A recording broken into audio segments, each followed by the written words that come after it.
So here with Coach Tim Corbin in his office. Coach, thank you for being here with us and taking the time. My pleasure. We have your famous tree right there next to you. Yep. So we just have a couple questions for Coach Corbin. First one, we're wondering, where do your core values in coaching come from? And is there anyone, maybe a mentor, that may have inspired you? Well, I've had several from all different sports too, but when it comes to baseball, I'd have to say Coach Leggett at Clemson, the former coach, Jack Leggett.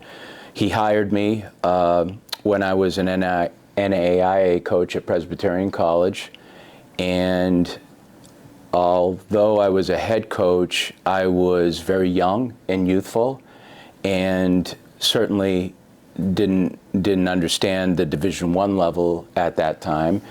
But he gave me an opportunity to coach and recruit, and I think from that I learned a whole lot more.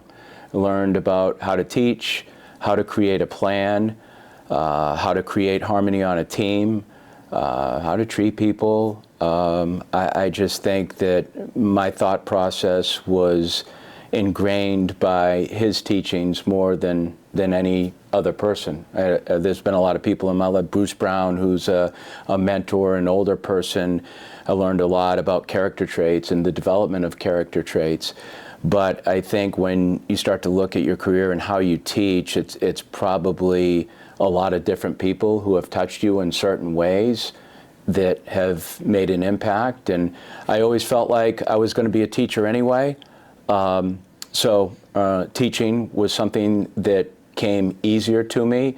I do think teachers can coach. I don't always think coaches are teachers, but I enjoy the teaching element. So becoming a head coach at this level and being able to teach other things besides baseball has been something that I've enjoyed.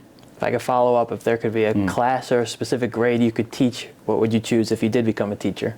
History. History. U.S. history. I like it. Yeah. That was one of my favorite classes to take back in high school. Well,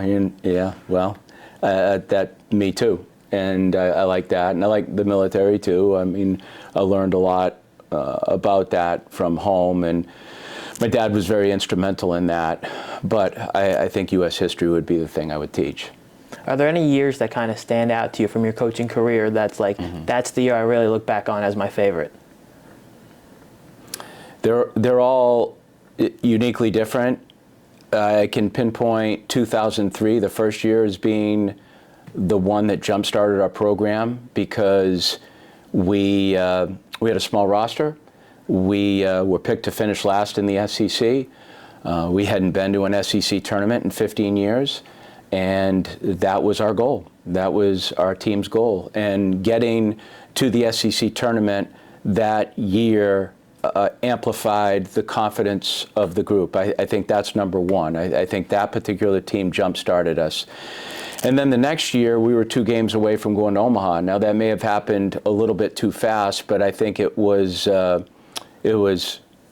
you could go back and look at 2003 allowed us to have 2004 because the confidence that the kids gained and went off in the summer and played in the Cape Cod League. We had a bunch of kids that went up there, were Cape Cod League All-Stars. I feel like our confidence grew even more that particular year, but 2004 was certainly a great year for us. 2007 was the first time we ever hosted a regional, and that was really when our stadium started to flourish a little bit, and then, we built. But 2011 was the first time we went to Omaha. 2014 was the first time we won it. 2019, winning it again.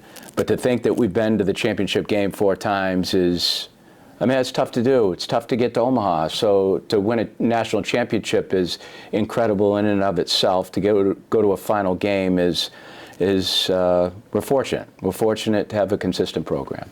I believe right now you're the only active coach with 2 national championship titles to your name. Because I'm the oldest. Yeah, I just wear them down. Age, I guess, more than anything. We're lucky. We're very lucky to have what we have. We talked the other day about kind of editing game film. I just want to ask you kind of how you use that for player development. Use it a lot when we scrimmage with one another, when we play other teams, but it's I think teaching the game is important. I think the acumen for the game of baseball is a little bit less, and I'm not speaking down to the kids.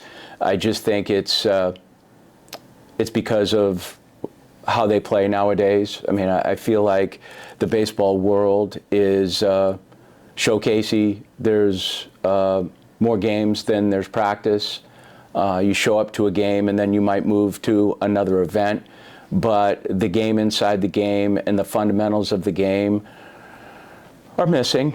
And those are the areas that I think that we can do a good job of, not just me, but the entire staff. And using visuals and using game film certainly helps. And when they can watch themselves, it certainly helps. We're going to do that today.